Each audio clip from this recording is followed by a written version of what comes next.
ആഹ്ലാദ നിമിഷങ്ങളിലാണ് നമ്മളെല്ലാം. പുതിയ ക്ലാസ് മുറി, പുത്തൻ പാഠപുസ്തകം, പുതിയ ടീച്ചർ, പുതിയ കൂട്ടുകാർ, ഇങ്ങനെ പുതുമകളോടെ ഒരു വർഷം.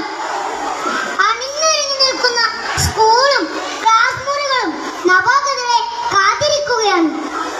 അറിവാണ് ഏറ്റവും വലിയ ശക്തി എന്ന തിരിച്ചറിവാണ് നമുക്ക് വേണ്ടത്. ലോകത്തെ മാറ്റാൻ നിങ്ങൾക്ക് ഉപയോഗിക്കാവുന്ന ഏറ്റവും ശക്തമായ ആയുധം വിദ്യയാണെന്ന് നെൽസൺ മണ്ടേല പറഞ്ഞിട്ടുണ്ട്. അറിവിന്റെ ഉറവ തേടിയുള്ള യാത്രയാണ് വിദ്യാലയത്തിൽ നിന്ന് ആരംഭിക്കുന്നത്. വിദ്യാലയം എന്ന് പറയുന്നത് മനോഹരമായ പൂക്കൾ പൂത്തു നിൽക്കുന്ന ഒരു പൂങ്കാവ